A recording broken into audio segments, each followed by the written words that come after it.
Hello friends, welcome back to my channel அனுதினம் புதியது. எல்லோரும் எப்படி இருக்கீங்க? நல்லா இருக்கீங்கன்னு நினைக்கிறீங்களா?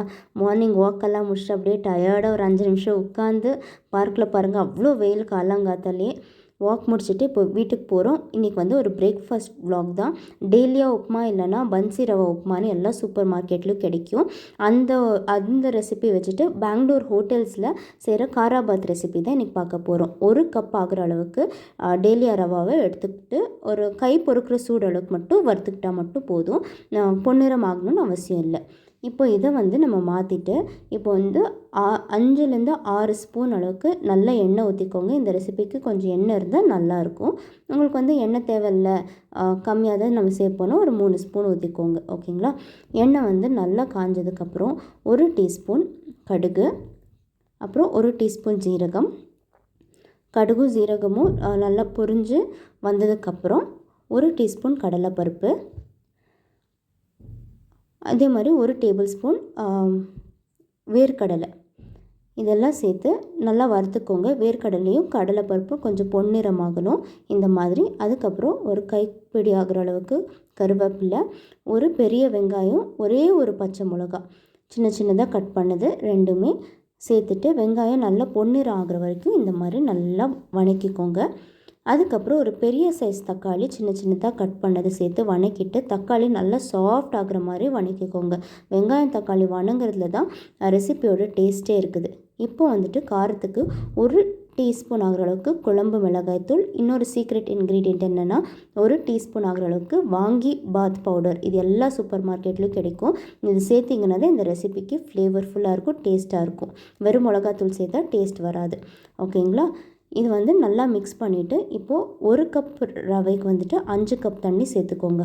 நல்லா கொல கொலன்னு இருந்தால் தான் இந்த ரெசிபி நல்லாயிருக்கும். அப்புறம் உப்பு சேர்த்துட்டு தண்ணி நல்லா கொதி வரட்டும். தண்ணி ஊற்றினதுக்கப்புறம் கொஞ்சம் ஹை ஃப்ளேமில் வச்சுக்கோங்க. தண்ணி இந்த மாதிரி கொதி வந்ததுக்கப்புறம் ஒரு கைப்பிடி ஆகிற அளவுக்கு கொத்தமல்லி நறுக்கி சேர்த்துக்கோங்க. நல்லா மிக்ஸ் பண்ணிவிட்டு இந்த டைமில் உப்பு செக் பண்ணிக்கோங்க. உப்பு உங்களுக்கு கம்மியாக பட்டுச்சு அப்படின்னா கொஞ்சம் உப்பு சேர்த்துக்கோங்க. கொஞ்சம் தூக்கலாக இருந்தால் தான் ரெசிபி ரவை சேர்த்ததுக்கப்புறம் நல்லாயிருக்கும். இப்போ உப்பு எனக்கு கரெக்டாக இருக்குது. இப்போ வறுத்து வச்சுருக்கிற ரவையை சேர்த்து நல்லா கிளறிட்டு மிக்ஸ் பண்ணிவிட்டு கேஸ் லோ ஃப்ளேமில் வச்சு மூடி வச்சுருங்க. ஒரு 5 நிமிஷம் கழித்து திறந்து பார்த்திங்கன்னா இந்த மாதிரி சைடில் எல்லாம் மட்டும் தண்ணி பிரிஞ்சு நடுவில் ரவை வெந்திருக்கும். இந்த ஸ்டேஜில் கேஸ் ஆஃப் பண்ணிவிட்டு நல்லா மிக்ஸ் பண்ணிடுங்க.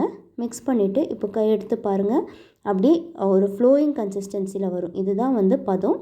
உங்களுக்கு கொஞ்சம் கெட்டியாகிடுச்சு, ஆறி போயிடுச்சுன்னா பக்கத்தில் நல்லா கொதிக்கிற தண்ணி வச்சுக்கோங்க. தண்ணி சேர்த்துட்டு இந்த மாதிரி ஃப்ளோயிங் கன்சிஸ்டன்சியில் சாப்பிட்டிங்கன்னா நல்லாயிருக்கும். ஒரு 5 நிமிஷம் கொஞ்சம் அப்படியே தம் ஆகட்டும். அவ்வளோதான், காராபாத் ரெசிபி ரெடி. இப்போ இதுக்கு தொட்டுக்க சட்னி செய்யணும். சட்னி இருந்தால் மட்டும்தான் இந்த ரெசிபி நல்லாயிருக்கும். ஒரு 4 பல் பூண்டு, ஒரு 3 பச்சை மிளகா, ஒரு கைப்பிடி ஆகிற அளவுக்கு கொத்தமல்லி, ஒரு அரை டீஸ்பூன் சீரகம், அரை டீஸ்பூன் மிளகு சேர்த்து ஒரு கைப்பிடி ஆகிற அளவுக்கு தேங்காய் துருவல், அப்புறம் ஒரு அரை கிளாஸ் ஆகிற அளவுக்கு உப்பு, தேவையான அளவு அரை கிளாஸ் ஆகிற அளவுக்கு தண்ணி, தேவையான அளவு உப்பு எல்லாம் சேர்த்து நல்லா மைய அரைச்சிட்டு வந்துடுங்க. மிக்ஸி ஜார் கழுவில் தண்ணி சேர்த்து இந்த மாதிரி நல்லா கொஞ்சம் தண்ணி பதத்துக்கு சேர்ந்துட்டிங்கன்னா தொட்டு சாப்பிட நல்லாயிருக்கும். அவ்வளோதான், khara bath and chutney recipe ready. கண்டிப்பாக இந்த ரெசிபி ட்ரை பண்ணி பாருங்கள். வீக்லி ஒன்ஸ் ஆகுது கண்டிப்பாக நீங்கள் இதை செய்வீங்க. ஈஸியாகவும் இருக்கும், ரொம்ப டேஸ்டியாகவும் இருக்கும். கண்டிப்பாக ட்ரை பண்ணி பார்த்துட்டு கமெண்ட்ஸில் மென்ஷன் பண்ணுங்கள். உங்களை இன்னொரு வீடியோவில் கண்டிப்பாக சந்திக்கிறேன். இது வரைக்கும் உங்களுக்கு எங்கள் சேனல் பிடிச்சிருந்ததுன்னா லைக் பண்ணிக்கோங்க, சப்ஸ்கிரைப் பண்ணிக்கோங்க, உங்கள் ஃப்ரெண்ட்ஸுக்கு ஷேர் பண்ணுங்கள். பாய்.